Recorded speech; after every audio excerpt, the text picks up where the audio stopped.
in our candidacy. And I want to say to our president, welcome back to North Dakota. Yeah. As the president no doubt knows, this is where the air is clean and the people are real. You know, since we first met 2 summers ago, this is Donald Trump's 4th visit to our prairie state. And I know that the people of North Dakota appreciate that we have a president who cares about us, cares about the people in the middle of America. And you also know now, Mr. President, why I do my best to catch the first plane out of the swamp to get home every week. And I don't suppose any national press came here, but to our visitors from the National Press Corps, let me encourage you to talk to some of these real people. And if you do, and by the way, they're happy to give you their name and go on the record. They're real, they're not fake, they're not ashamed. They're not ashamed of their support for our president. But you will understand by their bluntness why they appreciate a plain-spoken president. Because they know that you can trust someone who says what he means and means what he says and keeps his promises.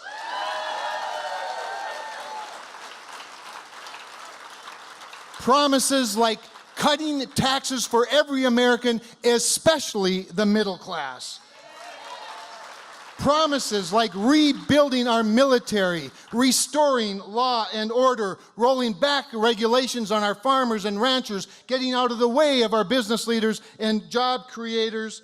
Yes, making America not energy independent, not energy secure, but energy dominant.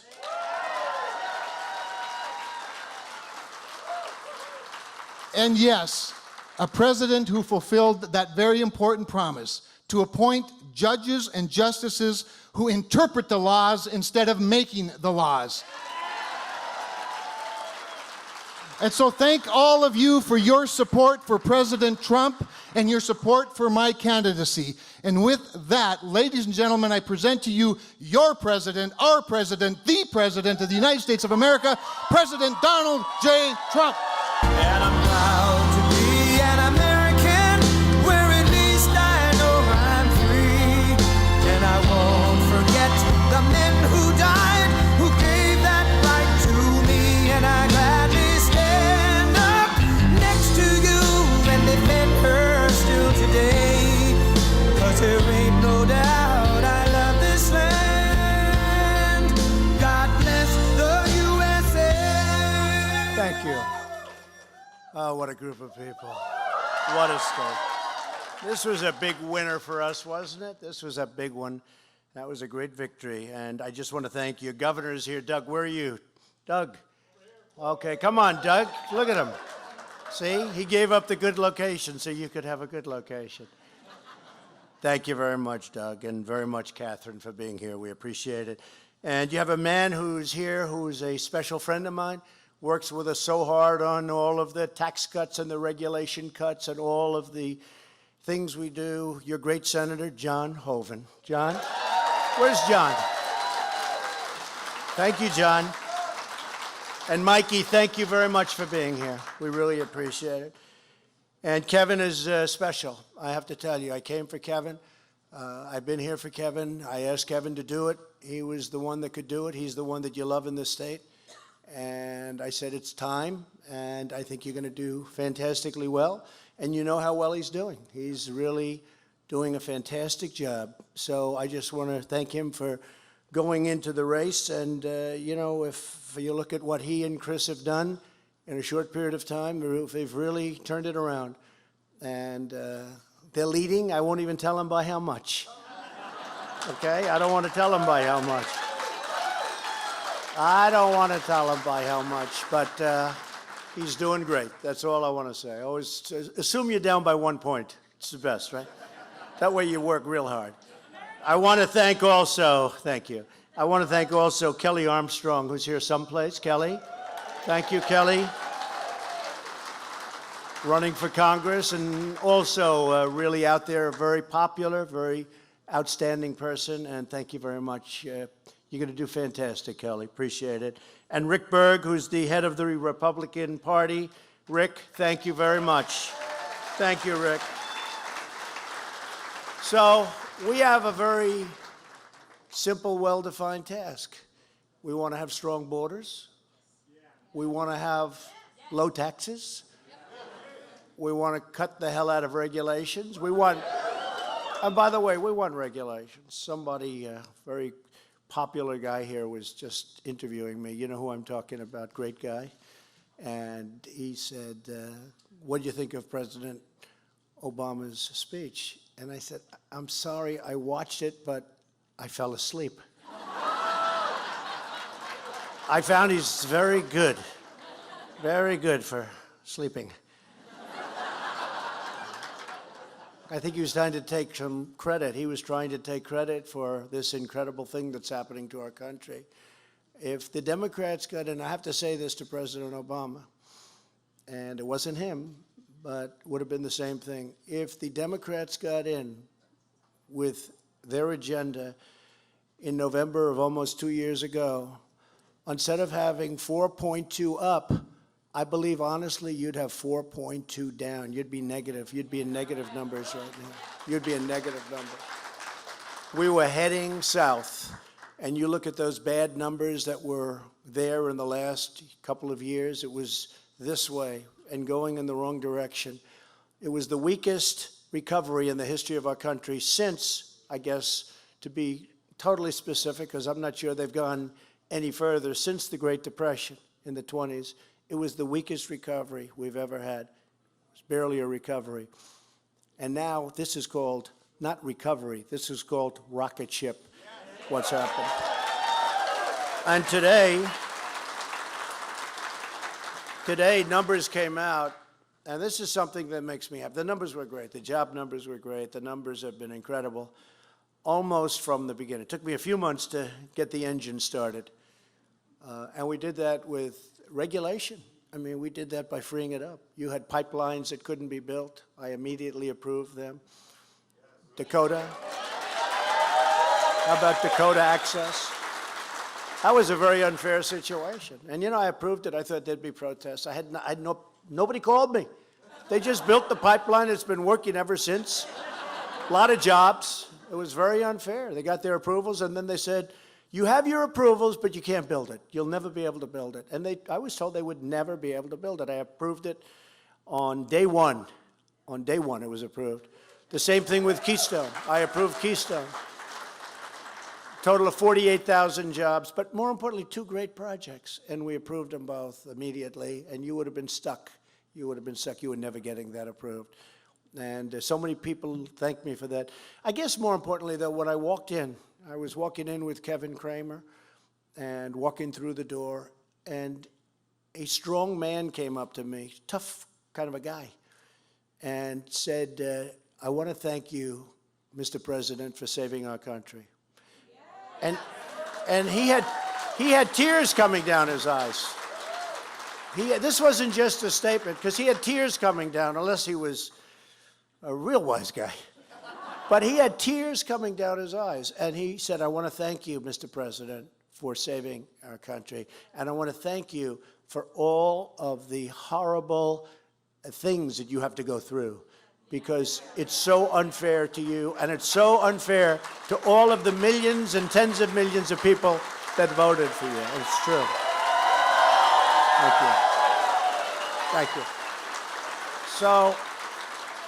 So I really appreciated that. And it's very hard for Republicans and conservatives. We have a great judge right now being looked at to go up and be the next justice of the United States Supreme Court. This is a great intellect. He's a great man. He's a fine person. And the way they're screaming and shouting, and it's a disgrace to our country, actually. I don't know if anybody's been watching it. They're making fools out of themselves. And one of those people I'll be running against in 2.5 years. I'll be running against them, and I look so forward to it, because we'll be able to give it back. So forward to it. But the court system is very important. I'm going to be appointing and have appointed a record number of judges. We're going to be district court judges. We have Court of Appeals. We have Supreme Court, of course. And one of the reasons that it's so important to get Kevin in is just that. Because, you know, it could change very quickly. And we could actually have, you know, this will be, hopefully everything goes very well with Judge Kavanaugh. He's central casting. You know, 10 years ago, they said he'll be a Supreme Court judge. The intellect is extraordinary, and the man is extraordinary. But they were saying this years ago. I heard it even before I ever thought I'd be doing this, that there was a man named Kavanaugh who's extraordinary. And those are the people we want on the Supreme Court. And we have two of them. We'll have him, hopefully. And we have Justice Gorsuch, who is just an outstanding man. I'm very proud of it. But we have to keep it going. If we don't keep it going, that changes. And if it changes, that affects your Second Amendment rights. That affects so many different things. We don't have to go into it, but it affects so many different elements of your life. I know it's a big Native American population, and I know it's been very tough. And I know Heidi has not done a good job in helping them and taking care of them. And I sort of vote for her because maybe they haven't had the right choices. Maybe they don't know about what's going on with respect to the world of Washington and politics. But I have to tell you, with African American folks, I would say, what do you have to lose? As I read a list of the worst things you've ever heard, highest crime rates, worst education, lowest home ownership, and I'd read like 10 items. And I'll never forget, they gave me a list. I was making a big speech. And I'm reading all of these horrible things about crime and education and home and so many things. And I just said, what do you have to lose? Vote for me. What the hell do you have to lose? Do you remember that? And my people all came up to me, oh, you shouldn't have said that. You shouldn't. I said, why? The response was incredible. Why? And I used it over and over again. And frankly, you know, we went way up. And now we've produced. Because now African-American unemployment is at the best number in the history of our country. Best number meaning it's at the lowest in the history of our country. And Asian American and Hispanic American and women is 65 years. But Hispanic, think of it, Hispanic is the best number in the history of our country. And Asian is the lowest in the history of our country. And I say with respect to the Native Americans that I go right back to where I was 2 years ago when I was campaigning. What do you have to lose? What do you have to lose? You put Kevin Cramer into that position, and you're going to see things happen that you'll never see with Heidi. You're just never going to see it with Heidi. So I'll say very respectfully, what the hell do you have to lose? Okay? So I have a list, and the list goes on and on. It's 4 pages of things that the Trump administration has accomplished in a short period of time. It's less than 2 years. This goes on and on and on. And if I read it to you, look at this. This is, each dot is a thing, okay? And some of those things are very big things. More than 4 million jobs created since the election. Think of that. 201,000 jobs just last month, brand new jobs. Wages are growing at the fastest pace in nearly a decade. And what happened this morning? Did you hear that? 2.9%. It's like the best wage number that we've had in many, many years. And that makes me very happy. To me, you know, we had great jobs numbers this morning. They were just announced, and they were fantastic. But the one that stuck out to me was the wage. I mean, people are starting to be able to live. So not only unemployment, but the wages are starting to go up for people. More Americans are now employed than ever before in the recorded history of our country. Think of it. Today, right now, we have more people working than have ever worked. We've created more than 400,000, that's very soon going to be 600,000 manufacturing jobs since my election. Well, President Obama said you won't have manufacturing jobs anymore. They're not around. They're around. Because if you look at what I've done for your coal industry, it's incredible. We had a man who is in the mining business. He said, "Sir, what you've done for the coal industry is incredible because we were dead and now we're vibrant again." Where is he? Where is that guy? Where? Shout out your name, please. I signed his hat. Guy's probably loaded and I'm signing hats. Hey, come up here. Get him up here. Can you try get him up? I don't know. Who the hell knows who he is? All I know he's in the coal business. Who is he? Come on up. See if you can get him up here. He'll have to work through, he's going to have to work through Secret Service, but who cares? I'm telling you, Secret Service, he'll be all right. This guy wants to protect Trump. Come here. Come here. Does everybody recognize him? I don't, but he's one of the biggest. Tell him what you said about the coal industry. Do you mind? This is always very dangerous for me to do. If when given an order, I guess you obey. What I said is that, you know, for 8 years, the coal industry absolutely had the boot of government on its throat. And many, many jobs were lost, and many towns were destroyed by this, and it was just a horrible thing. Horrible suffering that happened in this country, really for made-up reasons, I think. And what your administration has done is bring us back to life. Jobs have been...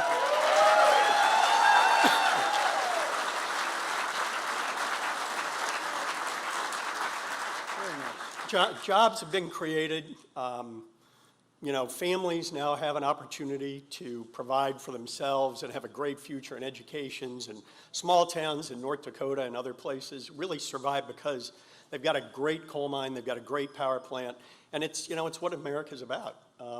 And it's great to see that we, again, care about those things. So thank you, Mr. President. Thank you very much. Really nice. That's so nice. Now, I could stand up here and talk about coal for a half an hour, and I couldn't do as good a job as he just did. Because, seriously, because he's in the business, he knows. He said, you know, we were dead, and now we're really a vibrant industry again. And, you know, another industry that's vibrant, it affects you a little bit less, but it affects everybody, is steel. The steel industry is coming back like I've never seen anything because of what we've done. We've done, with all the dumping, they're not doing so much dumping anymore, but the steel industries are coming back. And, you know, when they do dump, they're paying a lot of money on the dumped steel that they're sending in here. And it goes right into the coffers of our country, and that's okay. But U.S. Steel is opening up 8 plants. Nucor and others are opening up plants. Some of them are spending close to $1 billion on a brand new plant. The steel industry is one of the great things to be talking about. So the manufacturing jobs are back. They're coming back, and they're coming back at levels. Economic growth, as you know, last quarter, 4.2. New unemployment claims recently hit a 49-year low. Median, think of that. I mean, I'm going through them like, huh. No, think of it. Median household income hit the highest level ever recorded. That's not bad, right? These are some of the biggies. American pensions have grown more than $2 trillion in value since the election. I said before, African-American unemployment, the best ever. The best ever, lowest number ever. Hispanic-American, Asian-American, women, 65 years, sorry about that. It's, I like history better, right? Historic as opposed, I joke, but on women, it's 65 years. Best numbers in unemployment in 65 years. It's good. It'll be historic, I would say, best in history very shortly, probably another 2 weeks. Youth unemployment, the best in half a century. Lowest unemployment rate ever recorded for Americans without a high school diploma. Isn't that a great thing? I mean, nobody even talks about this stuff. That's like, you probably never even heard of these categories. Those are important categories to me. Veterans unemployment recently reached its lowest in more than 20 years, and that's going up rapidly. I even think it's wrong. I think it's a much higher, even much better than that. If it's not, I'll make sure it is, okay? I'll make sure, because we love our veterans. Almost 3.9 million Americans have been lifted off food stamps since my election. 3.9.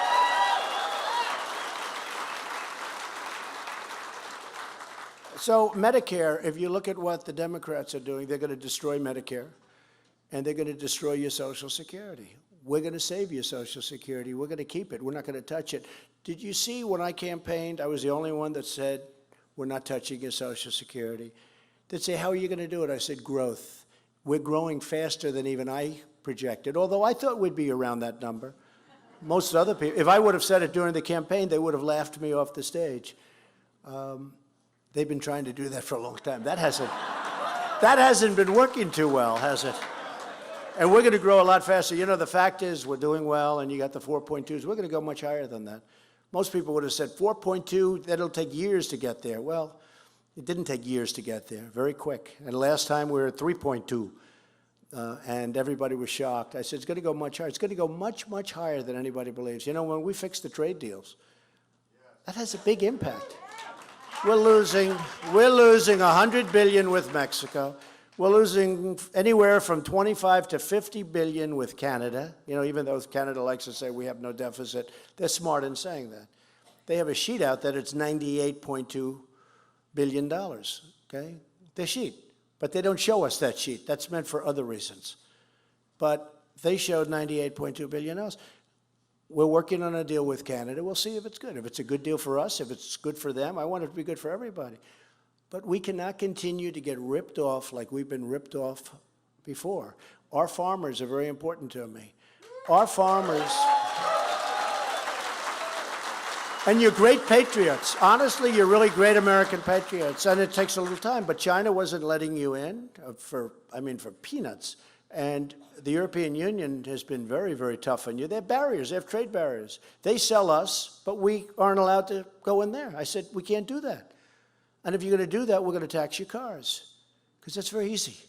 And that's the biggest money. The cars, it's all about the cars. That's the biggest money. And they're all pouring cars into our country, and we essentially don't tax them. It's 2.5%, but for the most part, they don't pay. You know, why should they pay? Why should they pay the U.S.? They're not used to paying the U.S. Now they're paying. But it's only 2.5%. And with them, number one, they don't take our cars. And number two, if they do, their tariff is many, many times the amount that they pay us. So we tax the cars. And as soon as they say that, they all say, okay, we'll make a deal. So every time I have a problem with any of these, you know, many of these countries that we're talking about, especially the big car countries, I just say, okay, look, we can't make those deals. That's okay. I'm going to put a 20% tax on your cars. We'll do it. We'll do it. We'll agree. We'll agree. I mean, actually, in some countries, including Canada, a tax on cars would be the ruination of the country. That's how big it is. It would be the ruination of the country. Now, they've taken advantage of us for many decades. We can't let this happen anymore. We have a country to run. You know the expression, we have a company to run. Well, we have a country to run. And when I get these horrible trade deals, these are one-sided horrible deals. I think Nafta, I mean, a lot of people forget, but I think NAFTA has been the worst trade deal ever. I actually think World Trade Organization was probably the worst of all, but a lot of people don't know what that is. But that allowed China to become this great economic power. And I'm a big fan of President Xi, but I told him, I said, we have to be fair. We can't let China take out $500 billion a year out of the United States and rebuild itself. We have some of these countries, they're considered growing economies. They're considered nations that are not mature yet, so we are paying them subsidies. The whole thing is crazy. You know, like India, like China, like others, we say, oh, they're growing, I see. So I want to be put down in that category because we're growing too. We're going to grow faster than anybody. And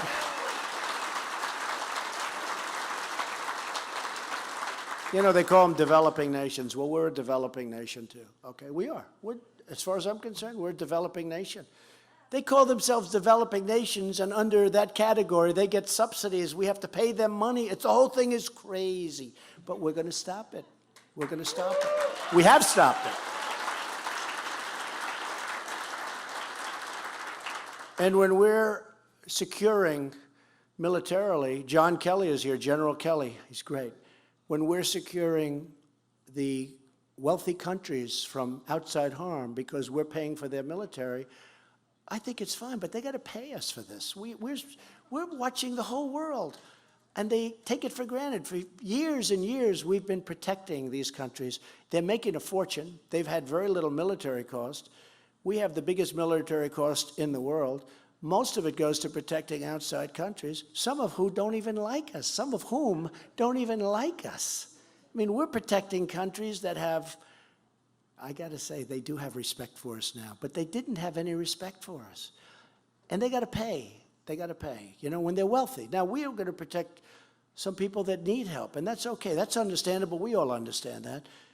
But when we're protecting these massively wealthy countries, I'm not going to name them, but you probably know some of whom I'm talking about, they got to pay, because we're not going to be the protector of the world and lose a fortune and have our taxpayers paying while these other countries are living very beautifully thanks to us. Not fair. So we changed that around. I hope everybody agrees with that.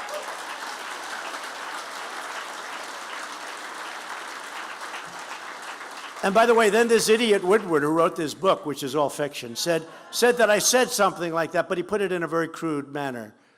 The concept is true, but the way it was said was very, you know, hey, I went like to the best college.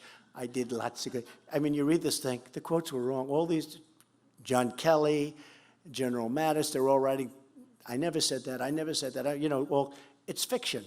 But they do put down the concept of I said that, and they say, isn't that horrible? Isn't that crude? Crude.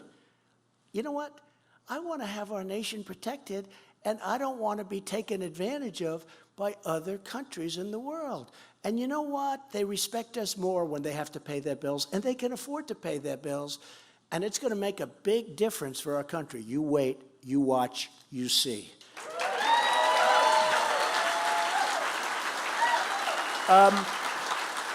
And so many other things. I could go, helped with the Olympics. We got the Olympics. We just got the World Cup. That's small stuff compared to, I mean, I must tell you. We opened Anwar, potentially the biggest in the world, right? They've been trying to do it for 45 years.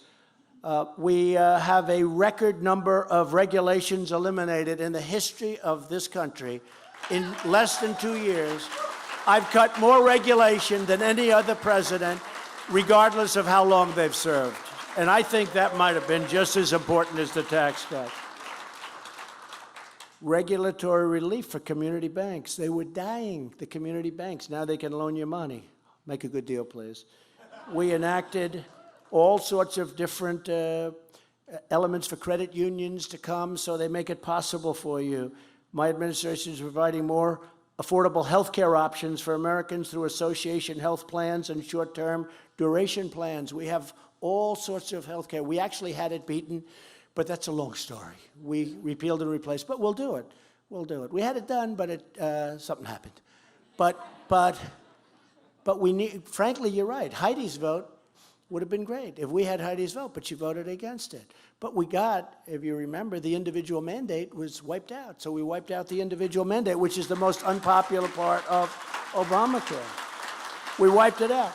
And then I have 2 more pages, just like this, look, okay? But isn't this much more exciting than listening to President Obama say?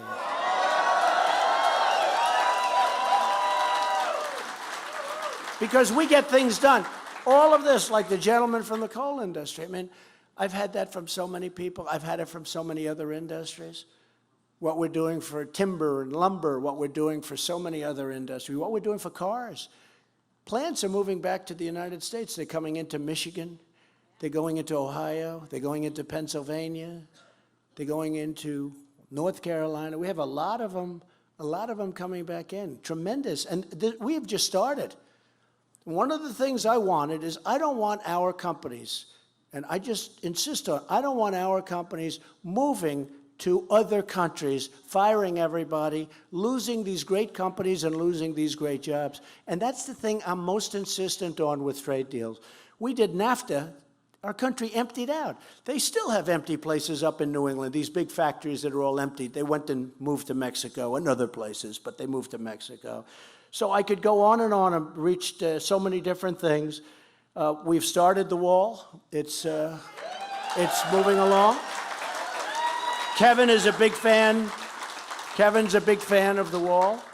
And I just say this. We have so many things. I will put it very strongly. Your Second Amendment is under siege. You put the wrong person in there, they're going to vote with Schumer. Look, Heidi is going to vote with Schumer and Nancy Pelosi. I always add Maxine Waters in there because, but he's going to vote with, he's going to vote with me. He's going to vote on Making America Great Again, which soon we're going to be changing to Keep America Great, exclamation point. Keep America great. But Kevin's going to be with us, and we've got the agenda for the courts, the agenda for the borders. We want borders. We don't want people pouring into our country. We have no idea who they are, where they come from. And you know, with these lotteries that we have lotteries from countries where people come in through a lottery system. Do you think that these countries are sending us their finest? I don't think so. Now, they would say, that's a terrible thing to say. I mean, when I hit MS-13 and I call them animals, they're animals. Nancy Pelosi said, how dare he say that about another human being, you know. No, we have to be tough. We have to protect our law enforcement just like they protect us. ICE is under siege, and our law enforcement is under siege, and they want to have weak law enforcement, and basically they want to have crime come in. Look what happened in Chicago with a liberal mayor that had these stupid policies. But now he's not running anymore, so that's fine. But, I mean, 2 weeks ago, 68 people shot, 12 died. Chicago. That's our country. I mean, it skews the crime figures because the crime figures in the United States are doing well. But you add, that's a lot of addition in terms of skewing numbers. But that'll get straightened out. It's easy to straighten out if you have the right policy. It's actually easy to straighten out. So we want to have strong borders. And that's Kevin. We want to have no crime. That's Kevin Cramer. We want to have, we're going to have totally protected Medicare. We're going to protect our Social Security. That's Kevin. The Democrats are going to destroy your Social Security. As sure as you're standing there, sorry for the no seats, but the crowd was bigger than they're supposed to be. But as sure as you're standing there, they want to destroy your Social Security. We're going to protect it. Kevin's going to protect your Second Amendment, and so am I. But you know, things like that, that's a very important thing. And things like that, they are under siege, and things like that can disappear very, very quickly if you don't have the right people. So I'm here for Kevin Cramer. I want to thank you all for supporting him. It's an honor for me because he's a very special man. I really said, you really owe it to the country. You have to do this. You have to do this. We need that vote. We need him. We need his brain power. We need his presence in Washington, D.C., because that place is brutal. It's brutal. It's a lot of bad things up here going through people's heads. These are sick people. These are sick people.